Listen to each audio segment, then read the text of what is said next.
Good morning, how you doing, race fans? Faris Custom Corvettes here. We're up in Reinhart. We're meeting with Paul Reinhart this morning, good friend of my grandfather and fellow racer, legendary Corvette racer, Paul Reinhart, number 6 car he had.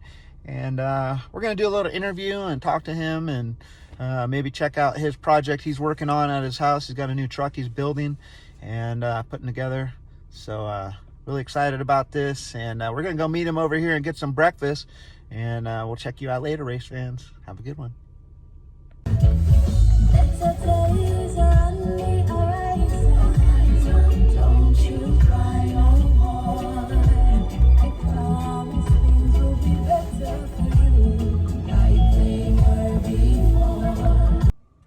How you doing, race fans? Faris Custom Corvettes here. We're here at Paul Reinhardt's place. We're gonna have a little get together, do a little interview, and we're looking forward to it. And let's go see how he's doing. Check you out later, race fans. How you doing, race fans? Faris Custom Corvettes here. We're up in Reinhart with Paul Reinhart in his lovely home in the mountains. And he's had us up here today to do a little interview, and we really appreciate that. And thank you, Paul. Just really informal. We're just going to talk about, the background of racing Corvettes and a little history from Paul, and we'll take it from there. So Paul, thank you very much for having me here today. Absolutely. And so I guess the first thing is maybe just introduce yourself and a little bit about your background, where you're from, and. Yeah, I was a Midwest boy. I spent my first 21 years in Iowa on a farm, and went from there to the military. Spent 4 years in the Air Force, and decided I'd like California, so come out to California after my discharge. It was in the car business all those years, and I've always been an auto mechanic besides being a farmer. We did a little.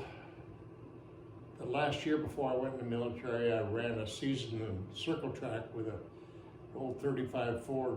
Got my feet wet with racing, and it was kind of a disease that you can't quite get rid of, and I wasn't very good at it, to tell you the truth. Circle track was not my game. So I thought about it after I got out of the military. I said, well, at some point maybe I could get back to it. And in 1957, I liked GM products, Chevrolet purposely, and decided a Corvette would look pretty good. It had a 4-speed, 270 engine, positive traction, and all the things that make them really fast. So I ordered one, even though I couldn't quite afford it. And from there, joined the Corvette Club, which was probably one of the first in the country, and met people like Red Faris, Bill Sherwood, all those people that I eventually raced with. And it was an autocross touring racing group. And so eventually the bug got me, and I had to get back in racing in 1960. And by that time, I knew all the ones I was going to have to run against, including Red. And not only were they good friends, they were good competitors, help you with anything. It was just a good group, and that's where it started. Anyway, we got pretty competitive. It took me a year or so to really get my feet on the ground, but by the time second year came around, I said, I think I need to go to Southern California and race down there too. So we raced all up and down the coast after that, and got better and better. And really by the 1962, we were probably at our best. We won the West Coast Championship, and both in Southern California and Northern California. So by that time we were running all the races up and down the coast, from Seattle to San Diego and Tucson, Arizona. It was a lot of traveling, but it was worth every minute of it. And the Corvette years were really good to me. 1963, I was allotted the number 6 Z06, and we campaigned it 1 year. And of course, you know, everybody knows the Cobra story. It was an uphill battle. At any rate, we moved on to other things after 63. Anyway, that's the beginning of it. Okay. So you're born in Iowa, raised on a farm. Must have learned how to become a mechanic out there. Yeah. Okay. You learned how to do everything on the farm, and that helped me all through my years. Okay. Good years. And in the military, what was your job in the military? I was in automotive and the military also. Okay. Okay. And how about your parents? What did your parents do? Well, we were all farmers, Okay. big family, Uh-huh. 7 children, and we all worked. That's the way it was in those days. And eventually, as we got older and moved on, the farm is still in the family.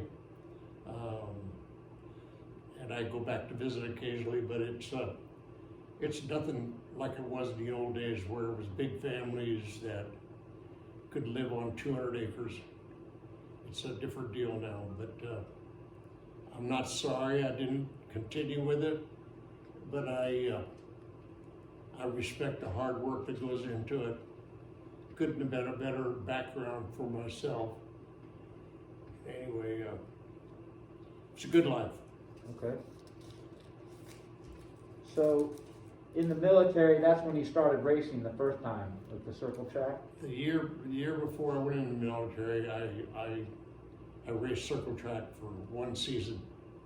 And like I say, I wasn't too good at it. I didn't know how to make them go fast yet. So it took me a while to get onto that, and I wasn't really a Ford man to start with. But that's what everybody had. So, later on, the Chevrolet became pretty dominant, and that worked out in my favor. Okay. So what was your first Chevrolet that you had?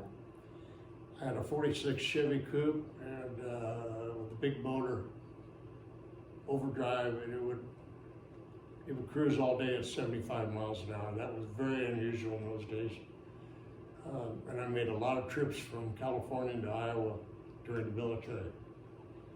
And I wish I had it back today. Yeah. Yeah, that'd be nice. So when you were a kid, did you do any kind of go-kart racing or racing motorcycles or anything No, like that? there wasn't anything like that. No. That was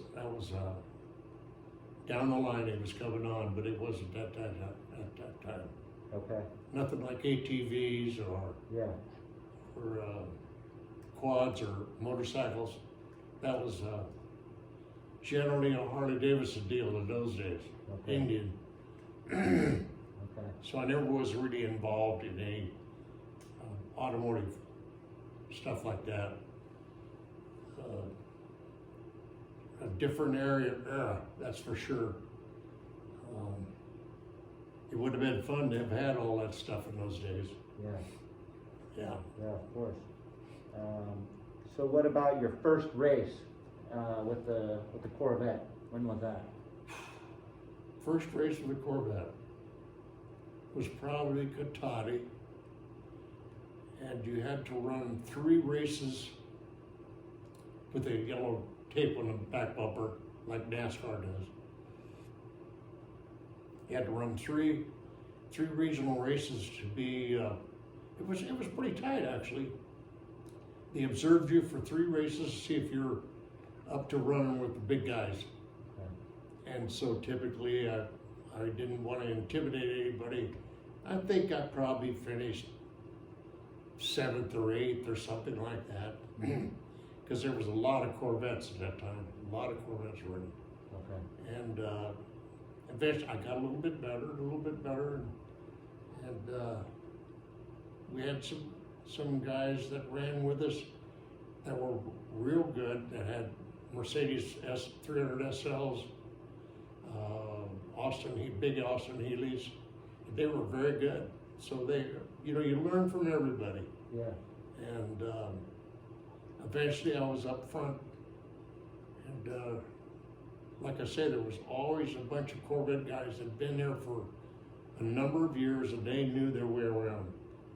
And so, as a matter of fact, you had to run 3 races before they'd let you and be approved, before they'd give you a senior license and you could run Laguna Seca. They wouldn't even let you run Laguna Seca. Okay. And so the school was good. It was a SCCA run school. They observed, and eventually they started their own club called the Racing Drivers Club, and they became the licensing group for SCCA, and they were very good. Okay. I was even an instructor after I got to be pretty good. Did it for a couple of years. Didn't really like it that much, but you went through a lot of young guys coming out that wanted to get good, and so you did your best to teach them, and that was a good experience. And you were racing at the same time as when you were teaching too? Yeah. Okay. And then, what are some of your biggest mentors or heroes back then? Well, like I say, after a few months and when I first started, I decided that just being regional, I wasn't going to learn everything. I needed to go expand and go into other areas. So I went to Southern California, which was an eye-opener, and they had some great tracks. Santa Barbara was a airport race, but it was a good one. But the big one was Riverside.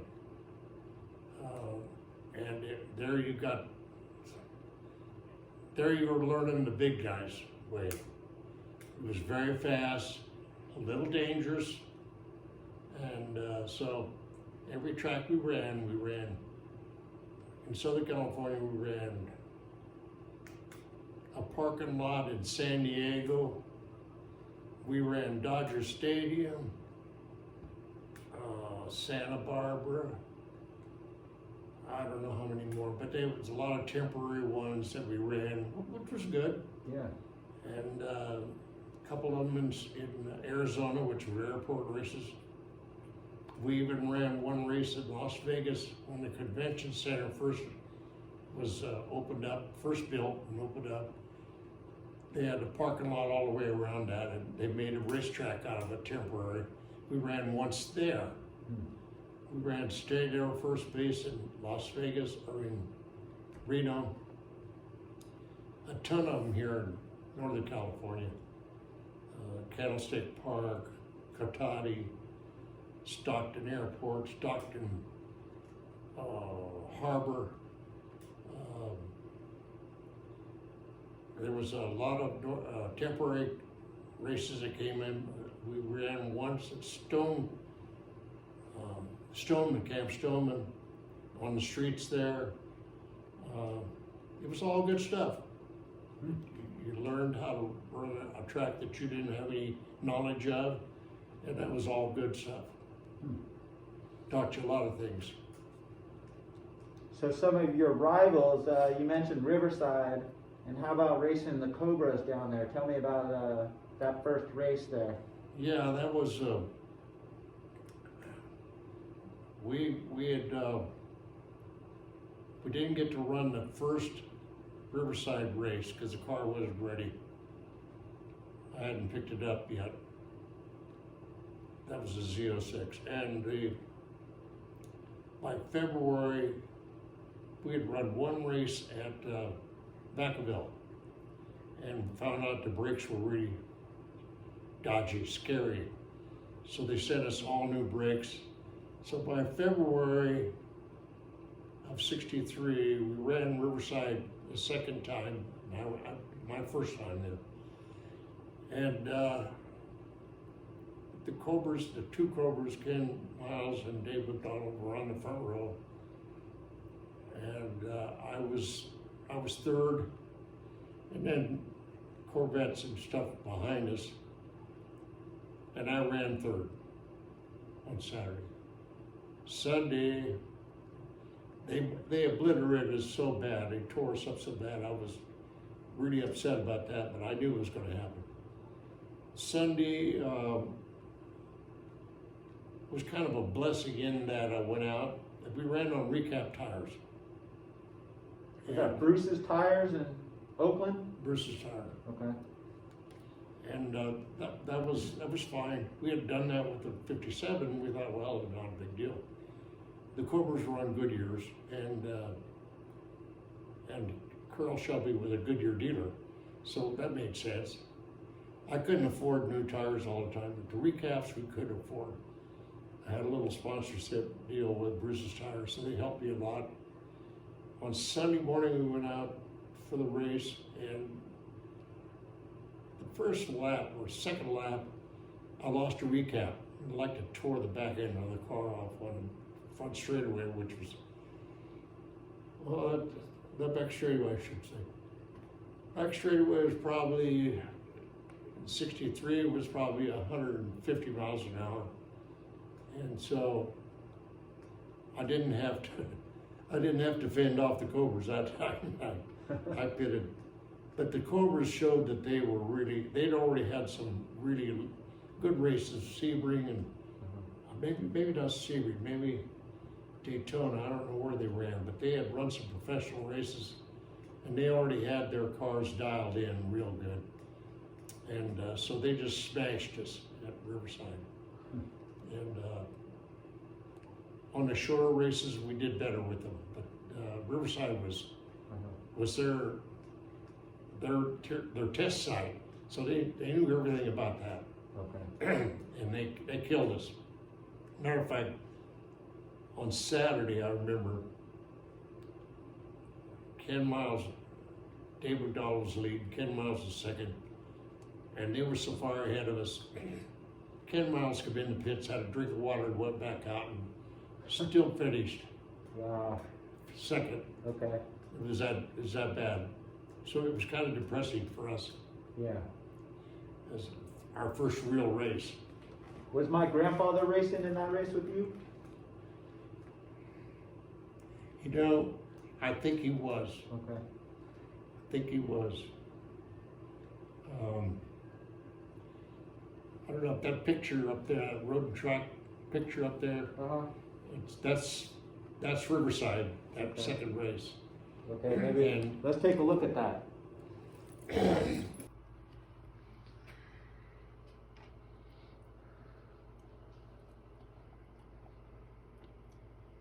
This might be him right here. Okay. That could be him. This was the first lap. And that's you, the number 6 car, right? Yeah. Dave McDonald was leading the start. I was second, and Ken Miles was third.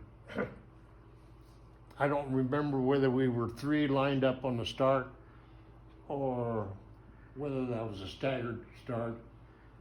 Don't remember, but they blew by us pretty fast. So how did you first meet my grandfather, Red Faris?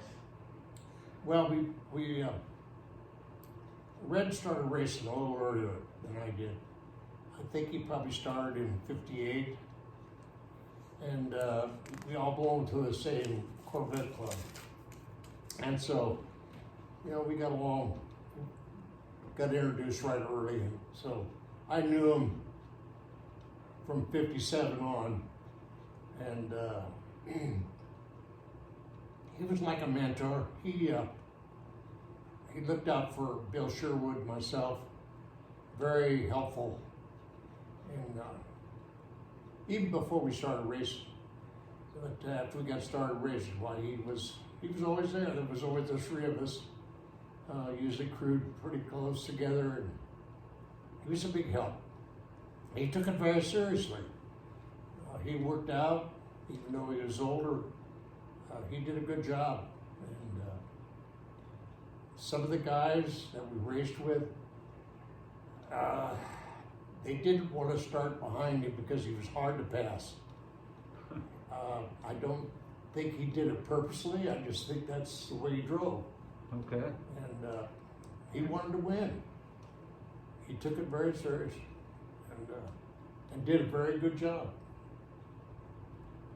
And he took the whole racing thing, even though he's a busy man with his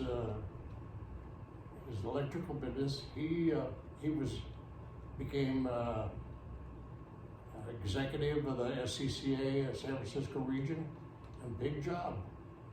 And he took his job seriously and his racing, and traveled a lot. He went to Arizona, he went to Reno, he went to Los Angeles. He did a lot of races, even though they were out of the region. Now, sometimes you ended up driving his car. What was the story behind that? I don't know. The Racing Drivers Club, which started in, I don't know, 1961 perhaps, they decided at the end of the year that the cars are going to need to be rebuilt over the winter anyway. Let's have an endurance race. Okay. So the first race was a 3-hour race at Katati.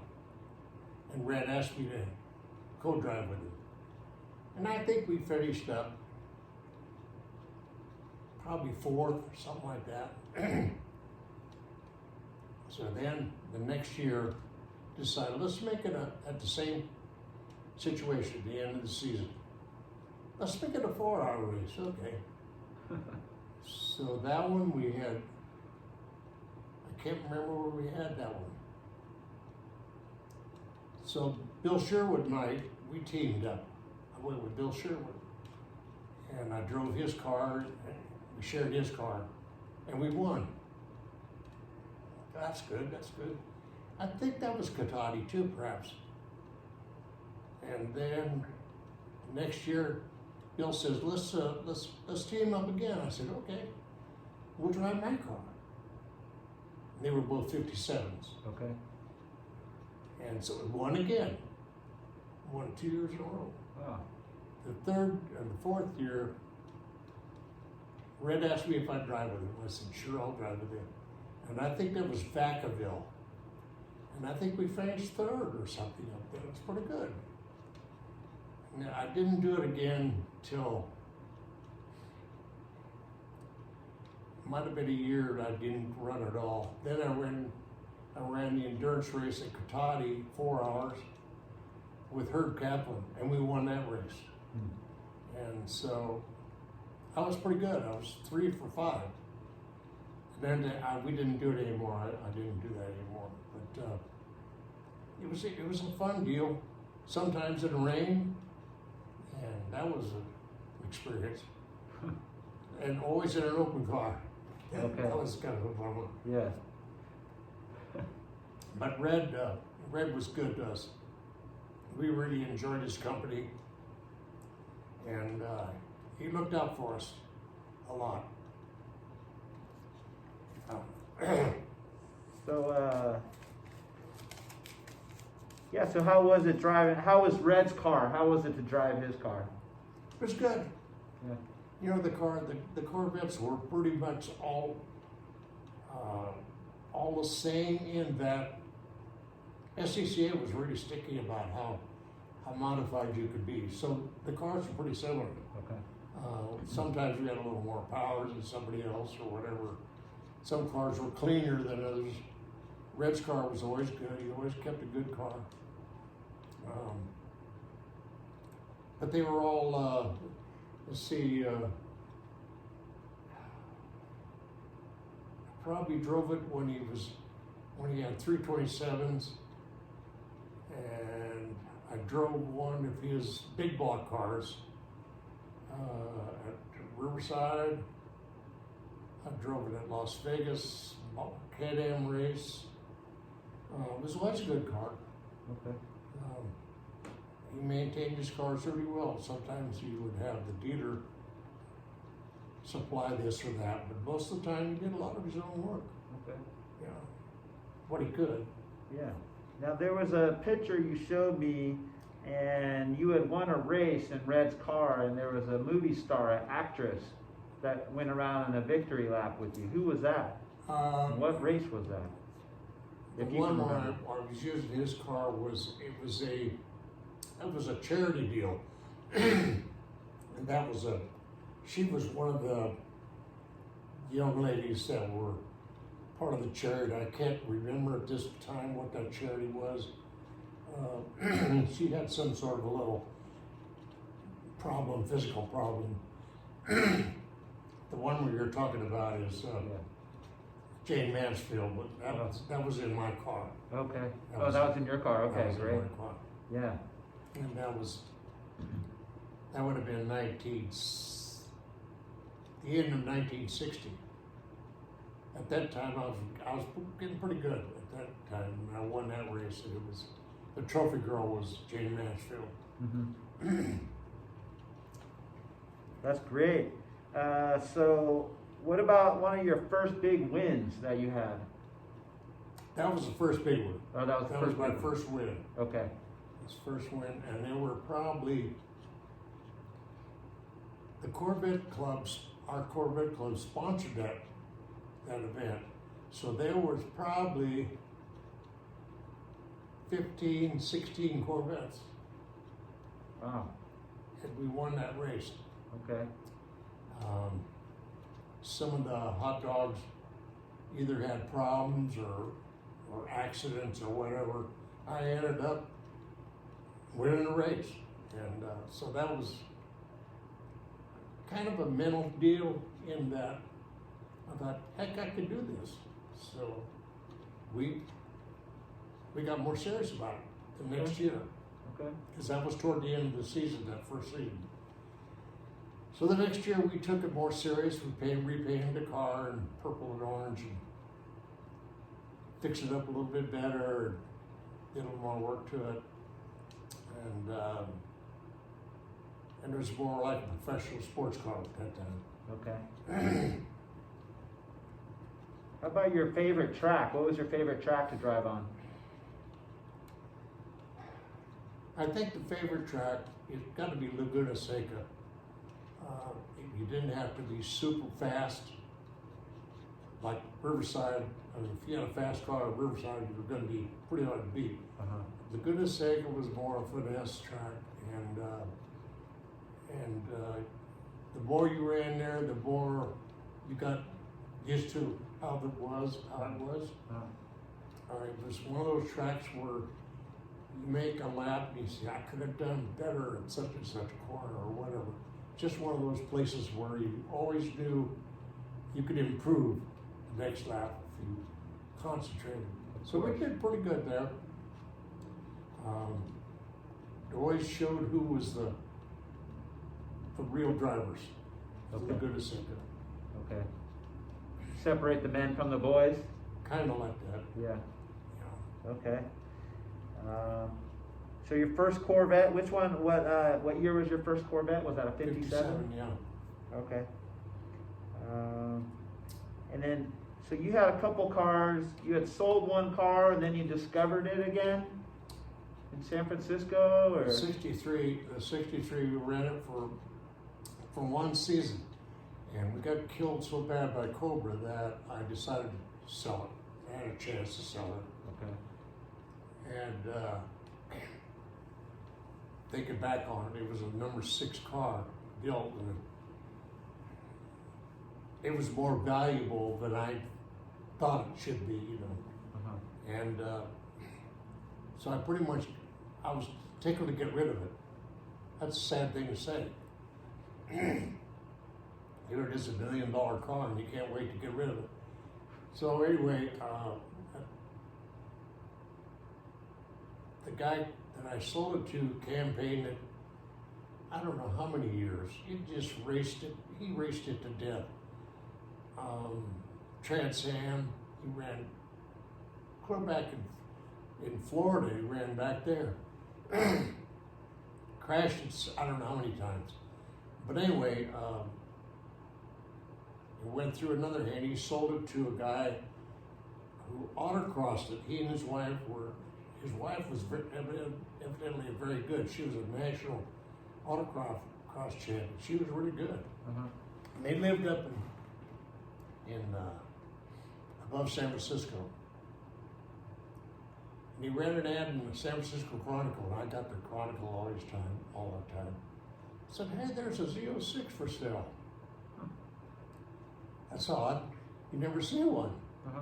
So this would be 1980. I said, I gotta go look at that. So I went to look at it. Told me how much he wanted for it with the trailer. I think $5,000. Maybe $4,000. So I called a couple guys and said, you think it's worth that? Hey, buy it back. Okay, so I bought it, took it home, put it in storage for a year. Didn't know what to do with it. I was gonna restore it back to the way I bought it new. And then I went to a vintage race at Laguna Seca. Hey, this looks like fun. So I pulled it out of storage, started to restore it back as a race car. And it needed a lot of stuff. I had to take the disc brakes off and put the regular drum brakes back on it. Very expensive deal. So it took probably a year to do that. Got the engine all built. Put another frame under it because the one that had been under, this is probably the third frame, it's bad. So I put a new frame under it. Went to Laguna Seca for the first vintage race in probably 84. Probably was 84 before I got back into vintage racing. So this is fun. I had to learn to drive all over because I hadn't been in the seat for a long time. And that's where the vintage races started. Okay. And then from there we went to every vintage race pretty much that we could get to, all the way to Canada. Oh, wow. Went to Westwood, Canada. And we got better and better with that. We got it working better and better. And used drum brakes till I finally couldn't find anything to use anymore. And I went back to disc brakes. But we ran it with drums for a couple of years. And they did okay. We didn't run up front because the name of the game then was how much money can you spend? The guys were spending a lot of money. Big motors and high dollar stuff. But it was still fun. The guys were all good. Yeah. Different group than we had run with before, but still nice people. Corvette people are good people. Yeah. Now, why did you prefer the drum brakes over the Well, disc they brakes? required it. Oh, okay. I called up the organization. I said, this is what I got. And it had a roll cage in it. You know, and it's got disc brakes, He said, well, you got to take off the disc brakes, put the drums on it, cut the cage out of it. Just a roll bar, like the old days. Okay. They kind of made an example of me because I came from the old school. Okay. And they said, this is what you got to run. I said, okay, I'll do that. Okay. Even though it's expensive Yeah, played along. and rare, everything was rare. So we did everything they asked, and then we got to the race and found out everybody else had disc brakes. That's okay. We were there for fun. That was what it was. Yeah. The Okay. prize money is the same as it always was, $0. Yeah, 0, huh? Not a lot of money in the racing back then, huh? No. Okay. And then I guess you were working for my grandpa at one point? I worked for your grandfather, 4 years. Good guy to work for. It wasn't really my game, but he put up with me for 4 years. Okay. And it was a good experience. Now that was Accurate Electric in San Leandro that you were working Yes. for? Okay. Well, I got to ask you about, any big crashes, anything stand out? injuries, anything like that with racing? No, I never did get injured. We had some few little altercations. I got run off the track a couple times, once at Riverside, once at Laguna Seca, lost the brakes at Laguna Seca, a few things like that. Nothing really earth-shattering, which may or not mean maybe I wasn't going fast enough. I don't know. But I Yeah. was very lucky and very fortunate. I didn't crash a lot. Yeah, that's good. I remember you told me a story, maybe that was in Vacaville, where there was a pretty hairy crash that you witnessed. Oh yeah, that was a terrible thing. We had gone up to Vacaville, and this would have been, without looking back on it for reference, I'd say it was probably a 65 or 66, somewhere in there. We were in Vacaville, and I had the Genie at a modified car. So we went up there to run that race, and Red was there with his Corvette. And we had trouble with the Genie. I can't remember, I think the motor went away or something on it, lost a bottom end. So Red says, well, what, drive my Corvette in a modified race. I said, okay. So take it out, make a couple laps, see what you think. So I did, I jumped in the car, went out with the modified cars. Made a couple of laps and pulled into the pits, and at that time the pit was just a pull off beside the track, and there was no barrier between the track and the pits. I had no more than shut the engine off, opened the door, started to get out, and I heard this scream coming, engine screaming. Here come another Genie, like mine, and a fellow that normally don't drive it was driving it. He evidently, this was all along straightaway, and evidently he went to high gear, and instead went to second gear, locked up the rear wheels. He completely lost the car, went straight into the back. I heard it coming, I ran, got around the front of the Red's car, and about that time, hit the back of Red's car, knocked me off my feet, on my hands and knees, tore up my knees. Luckily I had my driving gloves on, it didn't hurt that bad. Could have been a lot worse. But the poor man that was driving the Genie went under the 66 Corvette and sheared off the bottom half of the body, and the upper half came right at his throat, and it was a scary scary deal. I didn't see it, but they said it decapitated him. Yeah. And killed 2 more spectators, knocked a lot of people around. Could have been even worse than that, but it was a bad deal.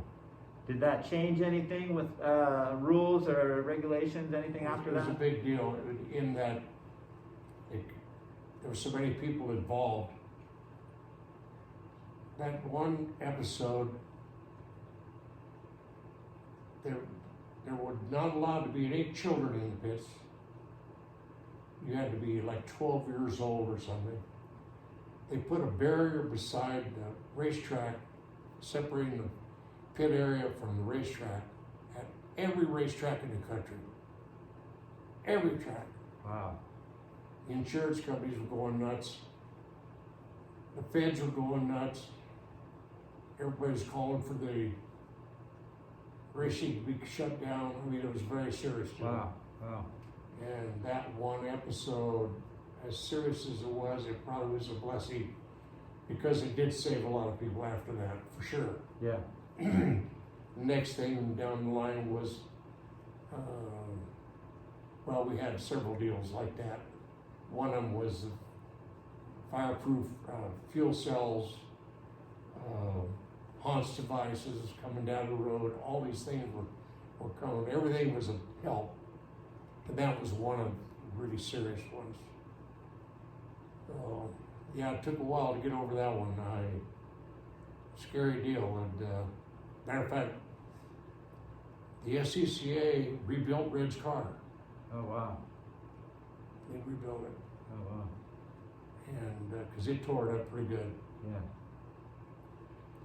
And I imagine the man, I would say he was probably doing 100 miles an hour when it happened, when it hit. I was glad I wasn't in the car. Yeah. I probably would have snapped my neck. Yeah. It was a bad deal. And one of the young people that were at that race, and there was one of a good competitor, a nice guy, black guy, African American. His name was Buddy Ribs was his nickname, Buddy, and his son was named Willie T. Ribs. He was probably about 10 years old. Okay. And he got involved. Somehow the Red's car hit him and knocked him under a parked car. Didn't hurt him, Yeah. but he was one of the youngsters that they aimed for like that. Went on to be pretty famous. Oh, wow. So, yeah, that was a scary deal. I was involved as much as I wanted to be in that one, I'll tell you. Yeah. That shut things down, of course. That event was done. Yeah. Well, those were the early pioneer days of racing, and those Yeah. cars weren't fully equipped for racing, were they? Yeah, we knew how dangerous it was. Pit areas were like that. Riverside was different because the pit area was above the racetrack, so it wasn't that kind of a deal. Mm-hmm. But Katati was that way, and all these temporary racetracks were that way. Uh-huh. Just didn't put up a big wall. Yeah. And even NASCAR didn't have that. Very rarely did they have a retaining wall. Yeah. But every track had it afterwards. Okay. Yeah. And when you look back at it, you said, that makes sense. Yeah. Why would you not do that? Yeah. Because at the time, take NASCAR for example, Daytona, maybe not Daytona because the track is a little ways off the pit area because it's got a big bow in the track there. But a lot of the tracks, at that time, NASCAR didn't have a speed limit in the pits. You could come in and go out as fast as you wanted to. Oh, wow. And there was no wall there. Yeah. To separate. Wow. Thus, Just trusting the driver and yeah. yeah. Well, of course, right after that, they put a speed limit on pit speeds. Okay. Yeah. Well, how about we take a short break and then we'll get back, huh?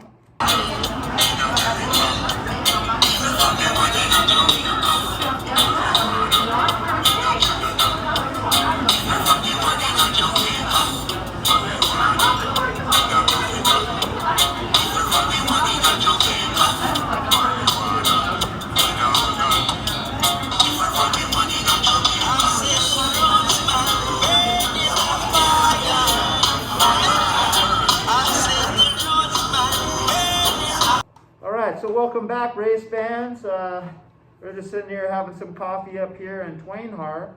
And so Paul, just if you don't mind talking about, kind of your family life, and you left the Bay Area and now you're up here in the mountains, and just kind of how you got here and how your present day life is going. Yeah, I couldn't wait to get out of the Bay Area and retire up here. I got started up here. A lot of people that I knew had homes up here, so we come up and visit. We got into motorcycles, dirt bikes, and after I got out of racing, that's when I got into dirt bikes. And this is a beautiful area to do that. It was great. We could ride for miles and miles and never see anybody. And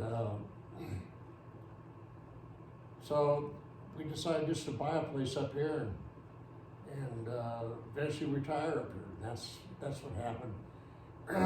Eventually, my boy and a good friend who we used to ride with all the time, they moved away, got married and moved away, and so I've not done it since because they've closed the forest down a lot, took a lot of that fun away, but it's still a beautiful place to live up here, about 4,000 feet, and we'll get a winter, and the area stays pretty much the same. Like I say, it's a beautiful place to be, and I couldn't go back to the Bay Area if I could afford it. Anyway, I enjoy working in the garage. I build a 57 Chevy pickup, restoring it, and there's always something to do. We were vintage racing. We vintage raced out of here for, probably 10 years, and had plenty of space to do that. Both the 63 and the 57, which I restored later, we operated out of here, and it's a good area. UPS shows up every day if you need it. So I don't regret it one bit. I wish I could get back to dirt bike racing, but it's a little bit beyond me now. Yeah, last time I talked to you, you said you might want to buy a dirt bike. That was a couple years ago. I sold the last of my dirt bikes. I sold it. Yeah. Here not long ago. Okay. I still have one out there that belongs to my son, who moved back to Connecticut, and they have very little riding back there. They've closed down all their forests back there. Okay. So there's not much trail riding. And they made it tough out here too. Okay. So you're restoring an old truck. What is that pickup truck you're restoring? Yeah, it's 57 Chevy. Uh-huh. It was one I didn't start it for myself. I thought I would do it for my grandson to take to college. Well, that was, he graduated from college 4 years ago. It still isn't done. Yeah, well, But anyway, how it goes. it's been fun. It's not the same as a Corvette. I would have liked to have done a Corvette again. They're a little simpler, more expensive, but a little simpler. But yeah, it keeps me going, gives you something to do. And even though it's a long, stretched out deal, I don't mind it. Yeah. And you said that that pickup is getting painted right now, and it's Yeah, what color is that again? gonna be a Viper Red. Okay. That's kind of like you could call it resale red, because that's what everybody paints them to go into Okay. the auction. Okay. Yeah. Because they look really good that way Yeah. with that red. Okay.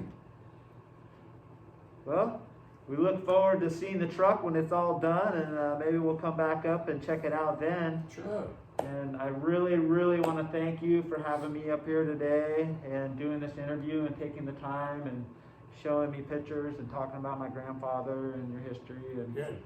yeah, and you know, anything you need, just let me know. Okay. Yeah, I'm just a couple hours away down in the Bay Area, and it's beautiful up here. We'll take a little peek outside before I leave and show you guys how nice it is out here. So well, we just go outside and we'll just see the outdoors, and then we'll leave it at that, race fans. Thank you, man. All right, thank you. Well, this is beautiful out here. Yeah, it looks nice out here, Paul. You found yourself a very nice home out here, and I really want to thank you for having us. Sure. Yeah. Yeah. We'll do it again. Yeah.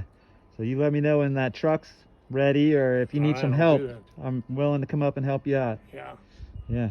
I'll get the body back in a month, and Okay. then I'll mount that on the frame and go from there. Okay. Once I get the body on the frame, the cab, then I can wire everything Yeah. That's when I could put the box on and front fenders and all that stuff. Yeah. The wiring comes first. Okay. And, so it'll be all summer putting it together probably. All right. Looking forward to it. Well, that's a blue sky. Wow.